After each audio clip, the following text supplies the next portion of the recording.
Meus irmãos, a paz do Senhor. Amém. A paz do Senhor, igreja. Amém. Glória a Deus. Abra comigo. Gálatas, capítulo de número 4. Glória a Deus. Glória a Jesus. Aleluia. Glória a Deus. O Senhor é bom. Aleluia. Aleluia mesmo. Glória a Jesus. Aleluia. Glória a Jesus. Glória a Deus. Aleluia. Vamos lá, vocês pegam lá para mim só fazer graça. Está tudo escrito no celular. Mas tá, vamos lá. Gálatas, capítulo 4, versos 1 e 2. Todos acharam? Amém? Diz assim: agora digo que o herdeiro, enquanto criança, em nada difere do servo, ainda que seja senhor de tudo, mas está sob tutores e administradores até o tempo determinado pelo Pai. Na versão Almeida diz assim: digo, pois, que durante o tempo em que o herdeiro é menor, em nada difere de escravo, posto que ele é senhor de tudo. Ou seja, é dono de tudo, mas é igual ao escravo. Mas está sob tutores e curadores, até o tempo determinado pelo Pai. Pode se assentar. Glória a Deus. Maravilha. Irmãos, há para nós uma herança. Eu já meio que pincelei esse assunto numa salvação atrás, mas eu quero tentar entrar um pouco mais profundo nisso para nós entendermos. Porque nós vamos para a Universal, ouvimos a mensagem deles, aquela teologia da prosperidade, e diz que para você ser crente você tem que ser rico. Se você não for rico, quer dizer que tem alguma coisa errada, você está em pecado, e a Bíblia nunca disse isso. Porém, o que a gente faz? A gente vê esse problema.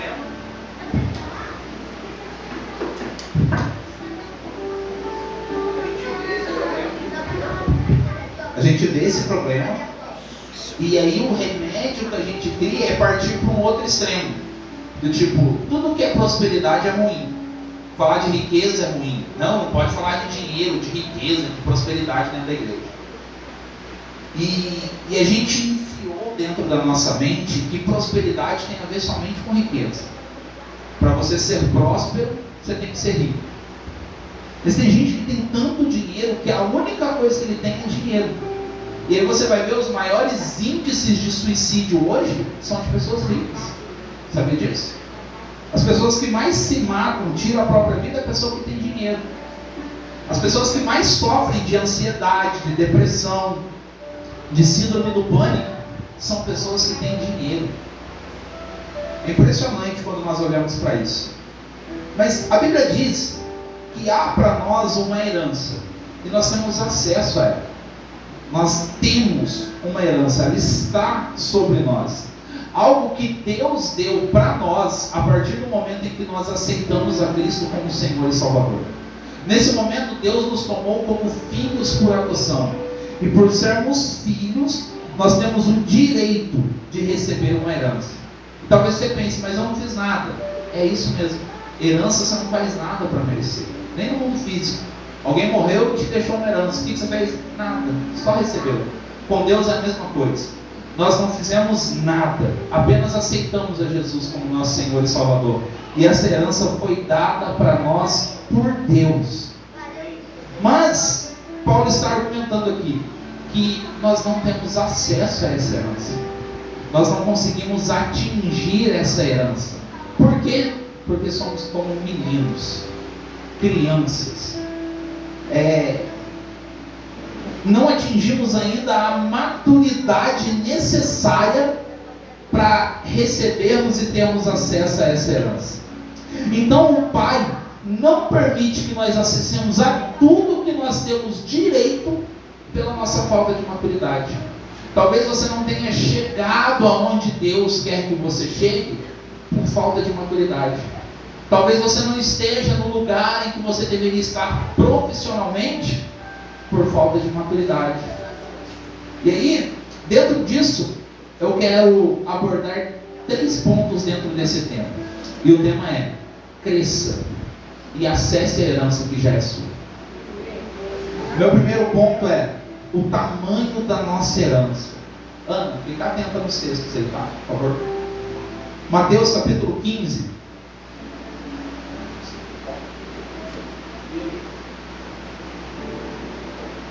Mateus 15, 22. Vamos ler junto? Diz assim: certa mulher cananeia que morava naquela terra chegou perto dele e gritou: Senhor, filho de Davi, tenha pena de mim. A minha filha está horrivelmente dominada por um demônio. Cananeia quer dizer que ela não é judia. Pode avançar, Ana. Nós vamos até o 27. Mas Jesus não respondeu nada. Então os discípulos chegaram perto dele e disseram: manda essa mulher embora, pois ela está vindo atrás de nós fazendo muito barulho. Seguinte. Jesus respondeu: eu fui mandado somente para as ovelhas perdidas do povo de Israel. Então ela veio, ajoelhou-se aos pés dele e disse: Senhor, me ajude. Jesus disse: não está certo tirar o pão dos filhos e jogá-lo para os cachorros. Sim, Senhor, respondeu a mulher, mas até mesmo os cachorrinhos comem as migalhas que caem debaixo da mesa dos seus donos. Houve um diálogo entre essa mulher e Jesus. Ela não era judia. E ela chegou: Jesus, a minha filha está endemoniada, tem misericórdia de mim. Jesus em silêncio. Só que ela incomodou a tal ponto que os discípulos chegaram nele e disseram: Senhor, essa mulher está dando muito barulho, manda ela embora, faz alguma coisa, responde. Ele falou: não, eu fui mandado para o povo de Israel. É o que a Bíblia diz: primeiro vieram os judeus, depois a gente, os gentios. Só que aquela mulher, ela incomodou a tal ponto que ela disse para Jesus disse para ela: olha, não é bom eu tirar o pão dos filhos e lançar nos cachorrinhos.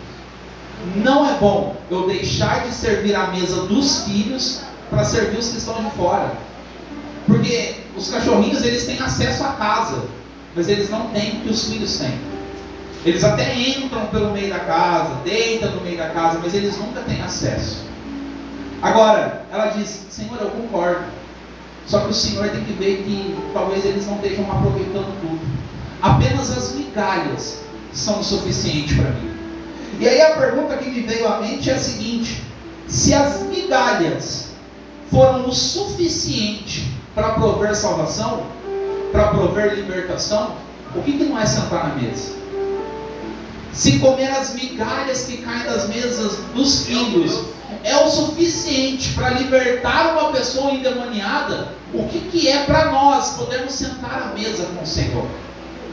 E a gente tem a infeliz mentalidade de pensar que as coisas de Deus são para o futuro. Não, a glória Deus vai me dar. Amém, vai dar muito além do que você pode imaginar. Só que esse texto aconteceu no agora, no presente. Ou seja, aproveitar da mesa é já. Nós estamos dentro do reino, dentro do trono, podemos sentar à mesa com Cristo, mas às vezes nós estamos pedindo por migalhas. O Senhor tem tanto para oferecer para nós, tanto para dar para nós, mas nós estamos vindo atrás de Cristo pedindo migalhas, sendo que Ele está nos chamando para sentar na mesa. Meu Senhor, nós viemos para casa e apenas temos acesso, porque nós não tomamos o nosso direito como filhos. Muitas vezes nós somos usados por Deus apenas como ferramentas. Deus te usa para pregar, Deus te usa para cantar, Deus te usa para orar para alguém, e até aí tudo bem. Mas só que Ele nos chamou para ir além de sermos servos, sermos ferramentas. Ele nos chamou para sermos filhos dele, sentar à mesa com Ele, desfrutar do que o reino tem para oferecer para nós. Glória a Deus. Hebreus capítulo 1, verso 2, para nós entendermos o tamanho da herança, diz assim: mas nesses últimos tempos Ele nos falou por meio do seu Filho. Foi Ele quem Deus escolheu para possuir todas as coisas, e foi por meio dele que Deus criou o universo. Na Almeida diz: nesses últimos dias nos falou pelo Filho, a quem constituiu o herdeiro de todas as coisas, pelo qual também fez o universo. Ou seja, Cristo é herdeiro de tudo, por ser filho de Deus. Cristo herdou todas as coisas. Eu acredito que eu não preciso entrar muito nisso para explicar que Cristo é o Senhor de todas as coisas. Amém? Se precisar, a gente entra. Só que Paulo, lá em Romanos capítulo 8, versos de 15 a 17, ele deixa algo interessante para nós.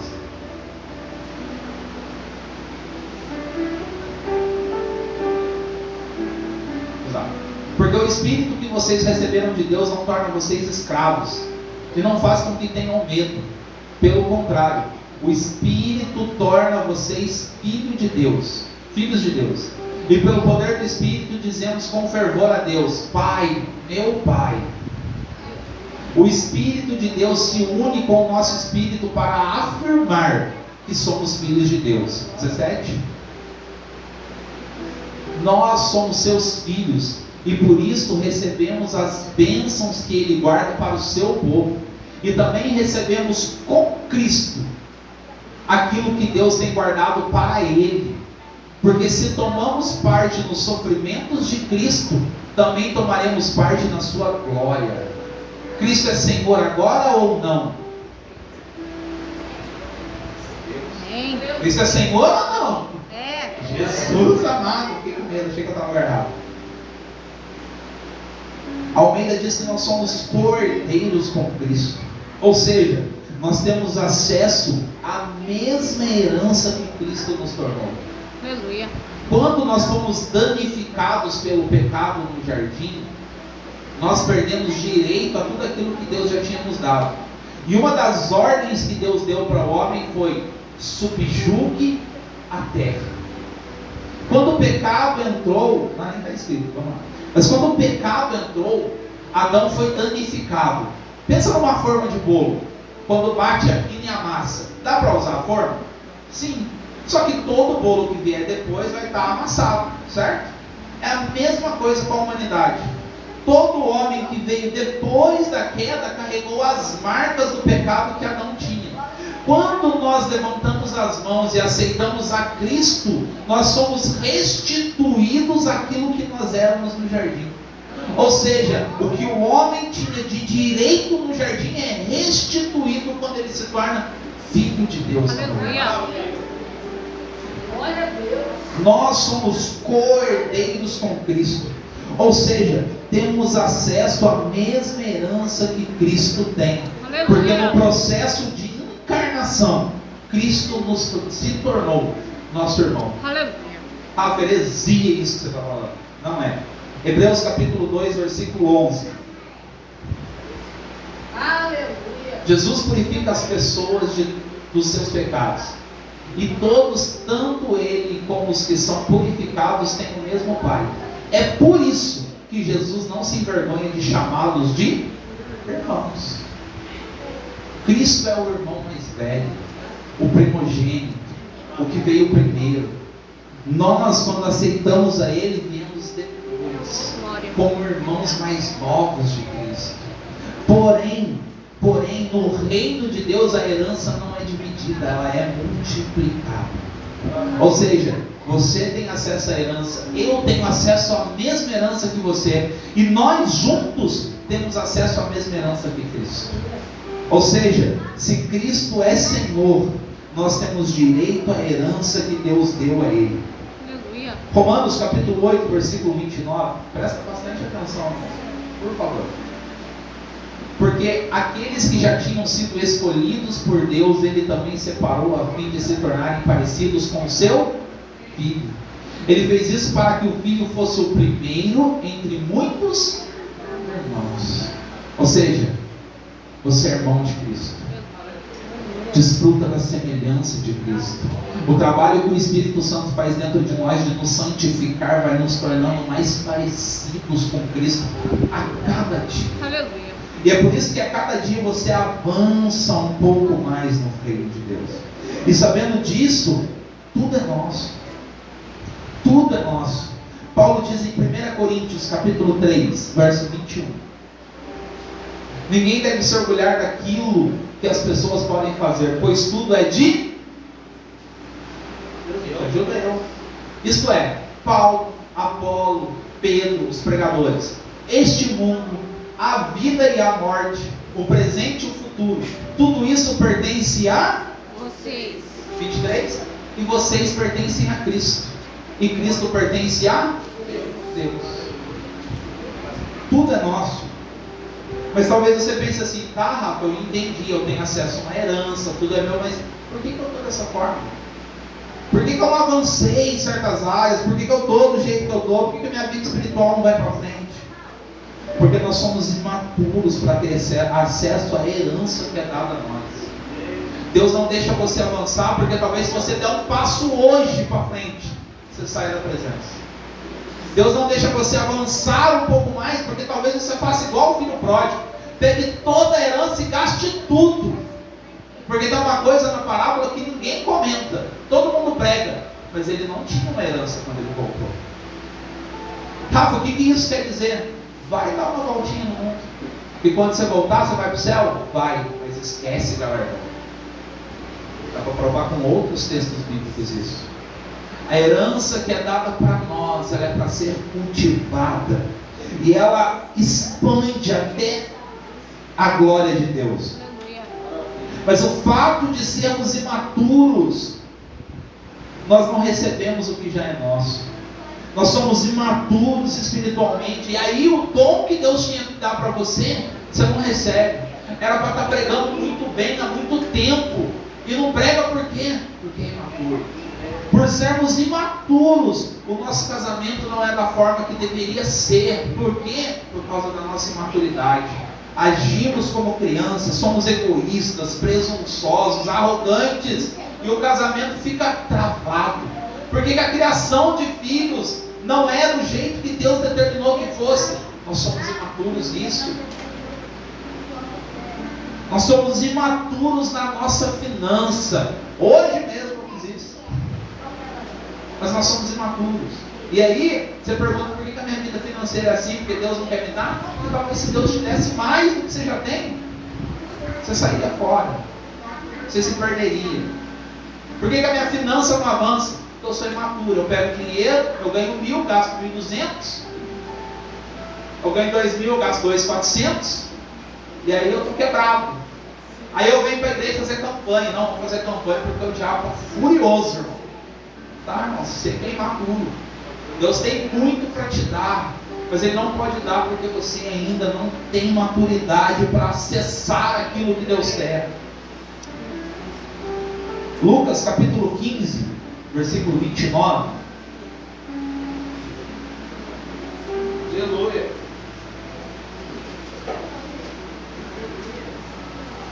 Mas ele respondeu: faz tantos anos que trabalho como um escravo para o Senhor, e nunca desobedeci a uma ordem sua. Mesmo assim o Senhor nunca me deu nem ao menos um cabrito para eu fazer uma festa com os meus amigos. Pode seguir. Até o 31. Porém, esse seu filho desperdiçou tudo que era do Senhor, gastando dinheiro com prostitutas. E agora ele volta, e o Senhor manda matar um bezerro gordo. Então o pai respondeu: meu filho, você está sempre comigo, e tudo que é meu é Seu. Maravilha. Você conhece bem a história do filho pródigo. Deve ter ouvido centenas de pregações sobre ela. Geralmente a gente foca no filho pródigo, né? Só que há um ensinamento muito grande aqui para o filho mais velho. O filho que ficou na casa. O filho que não desobedeceu ao pai. Ele permaneceu. Rafa, é impossível desobedecer, mas Jesus disse que é possível. Ou Jesus estava mentindo na parábola? Jesus disse: o filho ficou e obedecia em tudo. Em tudo. Mas perceba bem a conversa que o pai tem com o filho.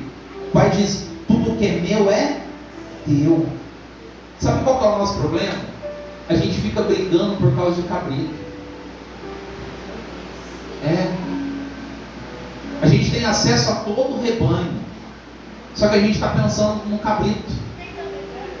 Aí chega um que veio lá de fora quebrado, e o pai mata um bezerro gordo. Aí você fica assim: faz na vida do irmão, mas não faz na minha. O irmão acabou de entrar, Deus já prosperou ele, por que não faz na minha? A gente está brigando por coisas pequenas. Deus está dizendo para nós, tudo que é meu é seu. Você está pensando pequeno. Era necessário fazer isso para Ele. Só que você não está entendendo. Era necessário fazer isso para Ele, mas tudo que é meu é seu. O que você quer?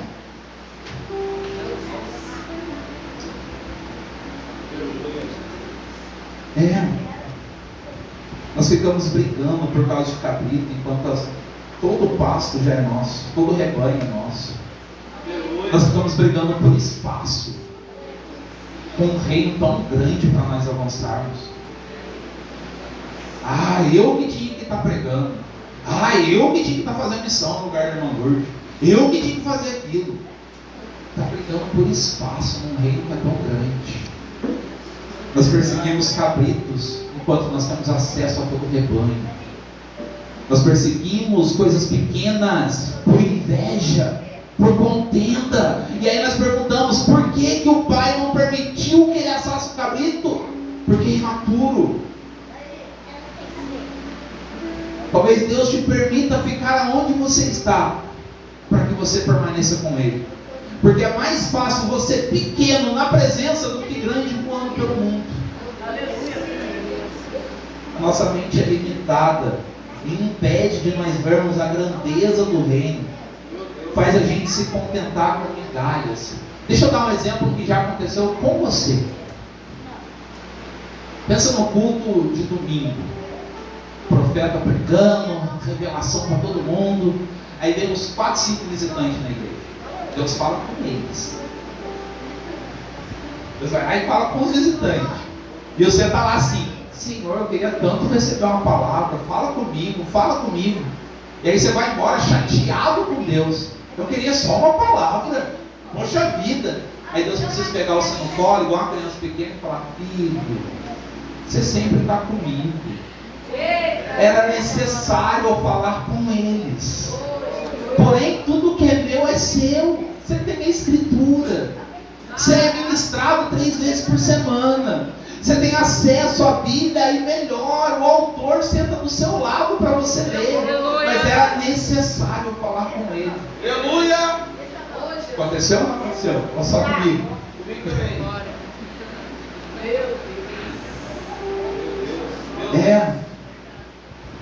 Enquanto a nossa mente está querendo um cabrito, Deus está oferecendo um pasto inteiro. Maravilha. Enquanto a gente está brigando por um espaço, Deus está dizendo, olha o tamanho do reino, avança, cresce, progrida no reino. Porém, eu creio, eu quero profetizar na sua vida que chegou o tempo de nós amadurecer. Em nome de Jesus. Chegou o tempo de nós crescermos dentro do reino, que nós somos herdeiros, amém? Amém. Glória a Deus. Até aqui foi bênção, né? Agora vamos apertar. Segundo ponto, o preço da maturidade. Nós acreditamos que somente ter fé é necessário para a gente atingir qualquer coisa. Não, pela fé nós vamos fazer tal coisa. A gente acha que somente ter fé é o suficiente. Porém a Bíblia nos ensina que fé é o start, é o início. Fé é o começo da caminhada. Só que ninguém chega ao fim da jornada com um passo só. Não sei que a sua jornada seja muito curta, você seja do lado da cruz. Não é o nosso caso, tem mais para nós avançar. Nós acreditamos fielmente, por apenas termos fé, Deus é obrigado a agir na nossa vida. Eu quero provar para você que não é isso. 1 Pedro 2,2. E o preço da maturidade, a primeira coisa é o tempo. Sejam como criancinhas recém-nascidas, desejando sempre o puro leite espiritual, para que bebendo dele vocês possam crescer e ser salvos. A pessoa acabou de se converter, Pedro está tratando com ela. Olha, acabou de se converter? Seja como uma criança recém-nascida que deseja, que anseia pelo leite da mãe, pelo leite puro, sem mancha. Qual leite? A palavra. Para quê, Pedro? Para que você possa crescer e ser salvo. O tempo, ele vai fazer passarmos pelos processos de Deus. E são esses processos que somente o tempo pode dar, que vão nos amadurecendo. que vão nos tornando mais aptos a receber mais coisas. Eu não preciso tentar explicar isso para você, você pode olhar na sua vida. O quanto Deus te dá hoje e o quanto Ele te dava no começo da sua conversão. O quanto Deus fala com você hoje e o quanto Deus fala com você no início da conversão. O quanto Deus age na sua vida hoje e o quanto Deus agia no começo da sua conversão. E você vai perceber que nós vamos crescendo. E o jeito de Deus tratar conosco muda. Quando nós somos novos na fé, tudo é lindo. Deus fala com a gente, você vai vencer. Eu vou te dar vitória. Eu vou te levantar. Aí você já está um tempo na caminhada, Deus manda para o profeta e fala assim: se arrepende dos seus pecados. Para de fazer esse tipo de coisa. Se converte desse mau caminho que você está tendo. Por quê? Porque nós somos mais maduros para receber algo mais sólido da parte de Deus. O tempo vai passando, as provas vão acontecendo. Eu não marquei aqui, mas Hebreus diz que Cristo aprendeu por meio dos seus sofrimentos. Se foi assim com Cristo, que é o nosso irmão mais velho, como que vai ser conosco? Igual. O tempo vai fazer você passar por processos. E os processos são importantes. Quem entende que Deus está no controle das coisas, consegue passar pelas provas, pelos processos da vida, dando glória a Deus. Porque entende que processo é uma chave para você aprender um pouco mais. Para você crescer um pouco mais. As dores da vida fazem crescimento. Porque até para nascer é dolorido. Para crescer também. Dói, machuca, é penoso. Mas o adulto tem muito mais benefício do que a criança. A criança é regida por todos os lados. Não faz isso, não faz aquilo, não põe a mão nisso, não vai ali. O adulto faz o que ele quer. Por quê? Porque ele é maduro e livre. Amém? 1 Tessalonicenses 4, versos 1 e 2. Eu preciso avançar aqui, senão eu termino. Finalmente, irmãos, vocês aprenderam de nós como devem viver para agradar a Deus. E assim mesmo que vocês têm vivido. E agora pedimos e aconselhamos em nome do Senhor Jesus que façam ainda mais. Almeida diz: progredindo cada vez mais. Deus deseja que os seus filhos cresçam espiritualmente. Não se espera que alguém permaneça estagnado na vida espiritual. Assim como não é natural que uma criança pare o seu crescimento. É natural que a criança cresça, que ela vai se fortalecendo. E seria natural que a nossa vida espiritual fosse assim também, que nós fôssemos avançando nela. Só que diferente da vida física, parece que algo nos impede. Parece que em algum momento da vida espiritual a gente fala: não, tá bom aqui. Não, eu já vivi experiências com Deus, está ótimo aqui. Eu já li a Bíblia uma vez, tá bom demais. Quem leu a Bíblia uma vez? Não vou nem perguntar. Mas eu já li a Bíblia uma vez, tá bom demais. E a gente não avança. Éramos para ser adultos espiritualmente, mas somos como crianças. Como crianças. Paulo, falando aos Efésios, ele fala sobre o aperfeiçoamento dos santos, um pouquinho para cima da onde a Jaconeselane leu. E escrevendo aos Filipenses 1:25,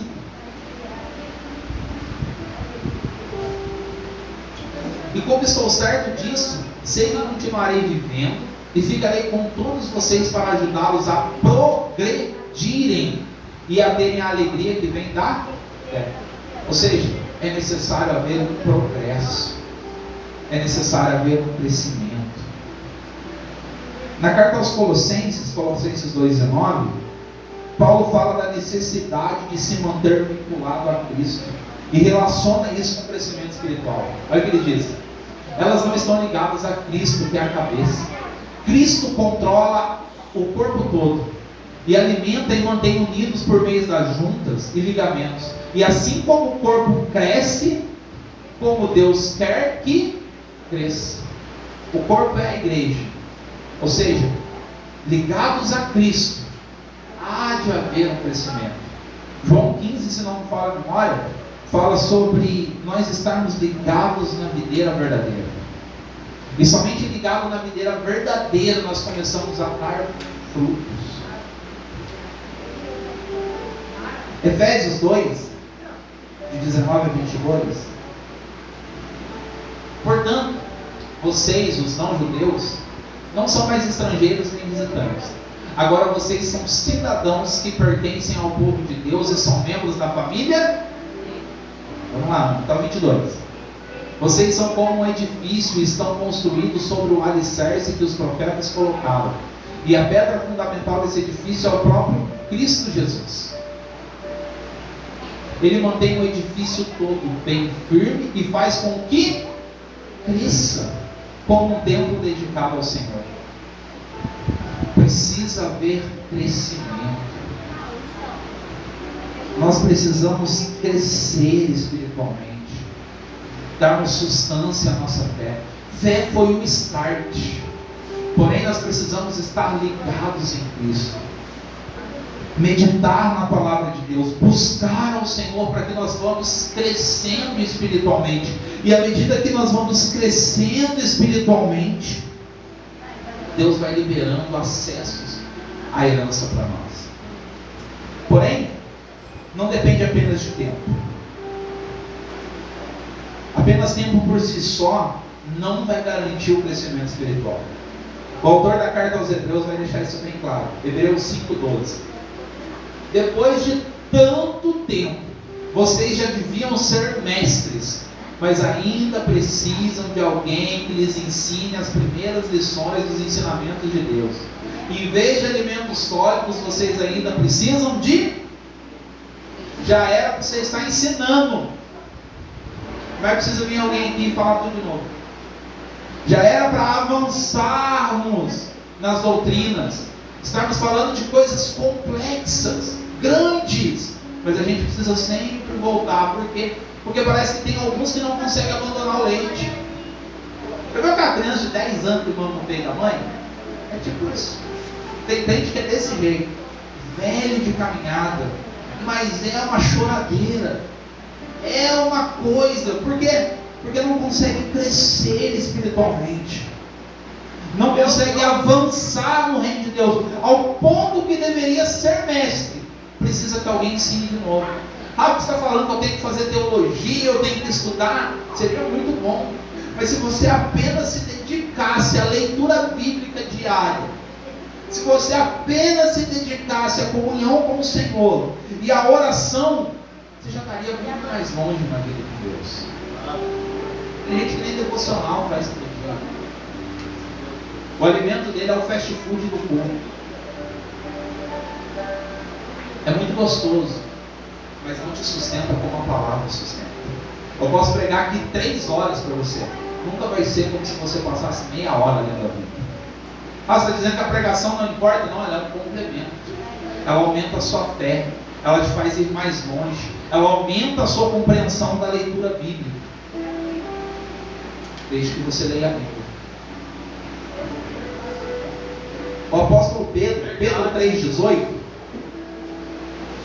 Porém, continuem a crescer na graça e no conhecimento do nosso Senhor e Salvador Jesus Cristo. Glória a Ele agora e para sempre. Amém. É uma ordem. Cresçam na graça e no conhecimento. Cresçam na graça e no conhecimento. Tem gente que acredita que graça é um estado absoluto. A partir do momento que você foi salvo, você está na graça. Não, Pedro está dizendo, mas você pode crescer nela. Antes você não conseguia perdoar, hoje você consegue. Antes você não conseguia amar o irmão que tem do lado, hoje você consegue.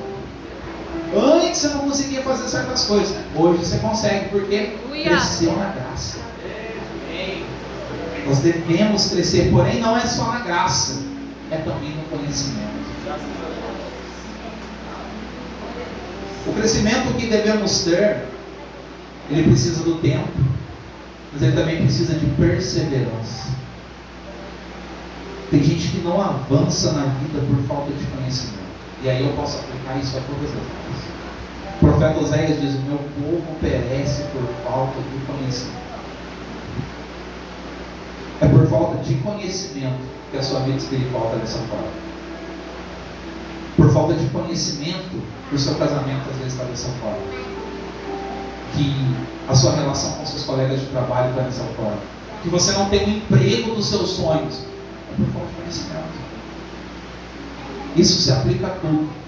Mas quando eu cresço na graça e no conhecimento, as portas das heranças que nós temos para receber com Deus, elas vão se abrindo. E aí Deus vai permitindo você acessar mais. Aí você acessa mais, você consegue ir acessando, até chegar ao ponto que Deus desejou para você. Mas para isso você precisa de fé, tempo e perseverança, crescendo sempre no conhecimento com o Senhor. Como eu disse, isso pode ser aplicado a tudo. Eu quero perguntar para você: quanto você conhece de Deus hoje? Não responde não, mas faz uma escala aí de 1 a 10. Eu me coloco no 6. Eu já passo de ano. Eu estava indo. O quanto que você conhece sobre como criar os filhos? O quanto você conhece sobre casamento? O quanto você conhece sobre caráter e conduta cristã? O quanto que você conhece sobre tudo isso? E deixa eu falar algo que talvez vai explodir sua mente aqui. Talvez eu esteja falando tudo isso e você está pensando assim: nossa, eu preciso ouvir para a palestra, eu preciso ler tal livro. Não. Se você apenas lesse a Bíblia. Rafa, a Bíblia fala de dinheiro? Muito. Muito mesmo. E é até um tópico que eu estou querendo estudar bastante. Quem sabe? A Bíblia fala sobre como criar filhos, fala sobre casamento, fala como se comportar no serviço, fala como suas relações devem ser com seus amigos. A Bíblia fala como você avançar na sua carreira profissional. Fala. Está tudo na Escritura.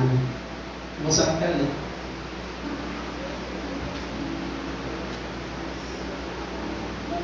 Não é necessário um curso para a gente fazer tudo isso e aprender tudo isso. Se a gente só lesse a Bíblia. Quer ir para o meu terceiro ponto? Eu tenho 3 minutos, Deus me dê graça.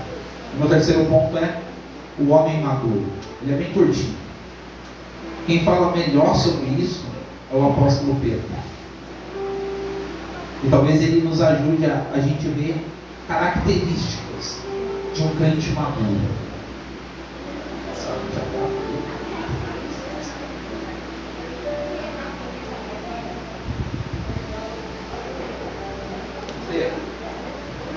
O poder de Deus, presta atenção na leitura, irmãos, porque às vezes só a leitura já é o suficiente. O poder de Deus nos tem dado tudo o que precisamos para viver uma vida que agrada a Ele, por meio do conhecimento que temos daquele que nos chamou para tomar parte na sua própria glória e bondade. Pedro já está falando, Deus te dá tudo para você acessar a herança. Deus te dá tudo para você tomar parte na sua glória. Qual glória? Glória de Deus. Deus já te deu tudo. E ele está no verbo presente. Deus já te deu. Já é seu. Desse modo, Ele nos tem dado os maravilhosos e preciosos dons que prometeu. Ele nos tem dado. Ele fez isso para que por meio desses dons nós escapássemos da imoralidade que os maus desejos trouxeram a esse mundo e pudéssemos tomar parte na sua natureza divina. Lembra que eu disse que nós somos irmãos de Cristo? Natureza divina? Está ali. Por isso mesmo, façam todo o possível para juntar a bondade e a fé que vocês têm. Lembra que eu disse? A fé é o início. Aí com a fé você junta a bondade. A bondade, junte o conhecimento. O conhecimento, você junta o domínio próprio. O domínio próprio, você junta a perseverança. A perseverança, a devoção a Deus. Seguindo. A essa devoção, juntem a amizade cristã. Está relacionada a vir ao povo. Deixa eu só abrir um parênteses de algo que eu escutei hoje, que eu achei maravilhoso. A igreja, por si só, ela já te destrava de muita coisa. Esquece Deus, esquece o lado espiritual, esquece a salvação, esquece tudo. Foca só no fato de você vir à igreja. Só de você vir à igreja, muitas vezes, talvez você que tinha medo de falar em público, já consegue falar em público. O que isso traz para a sua vida? Você consegue se comunicar melhor. Comunicação é a chave para qualquer coisa. Quer pedir um aumento lá no seu serviço? Fala lá. Se você fala bem, se você consegue convencer, melhor ainda. A igreja, vou dar o exemplo dos meninos, um aprendeu a tocar violão e o outro bateria. Ah, eu aprendi a tocar em casa, verdade, mas o impulso veio da onde? Da igreja. Por causa da igreja, você passou a ler mais, e isso te deixou uma pessoa mais culta, mais inteligente, mais apta a dar conselhos. Só de você vir para a igreja. Só de você vir para a igreja, muitas vezes, te deu acesso a pessoas que te ajudaram no momento de angústia e tristeza. Só de vir para a igreja, esquecendo o lado espiritual. É isso que Pedro está falando. Junta tudo isso à amizade cristã. A amizade cristã, vocês juntam o amor. Oi. Pois são essas as qualidades que vocês precisam. Pois são essas as qualidades que vocês precisam Ter. Se vocês as tiverem e fizerem com que elas Aumentem. serão cada vez mais ativos e produzirão muita coisa boa como resultado do conhecimento que vocês têm do nosso Senhor, Cristo Jesus. Mas quem não tem essas coisas é como um cego, ou como alguém que enxerga pouco e esquece do que foi purificado dos seus pecados passados. Portanto, meus irmãos, procurem ficar cada vez mais firmes na certeza de que Deus chamou e escolheu vocês. Se vocês fizerem isso, jamais abandonarão a fé. Aleluia. E assim receberão todo o direito de entrar no reino eterno do nosso Senhor e Salvador Jesus Cristo. O reino eterno é só na glória? Ou o reino de Cristo já está estabelecido? Você faz parte do reino de Cristo? Põe lá o versículo 11, por favor.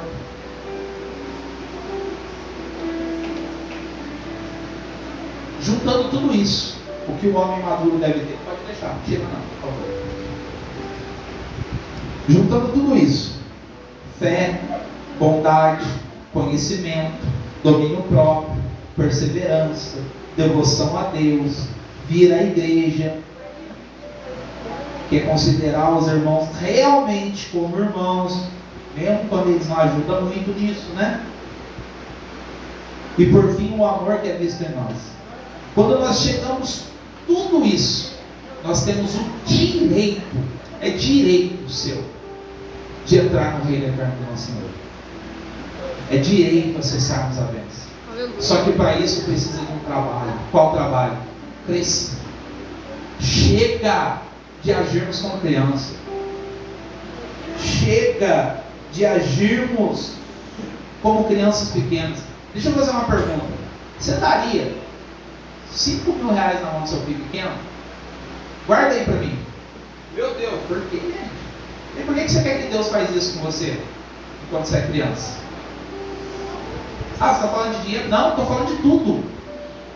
Por que você quer que Deus te dê mais se você não consegue guardar as moedinhas que Ele põe na sua mão? A gente dá um monte de moeda para o Miguel, passa 3 dias e só tem 3 moedas. Dá de 5 centavos. Cadê o resto? Sabe-se lá Deus onde está. Porque ele sobe de um jeito que ninguém acha. Nem ele. Nem ele.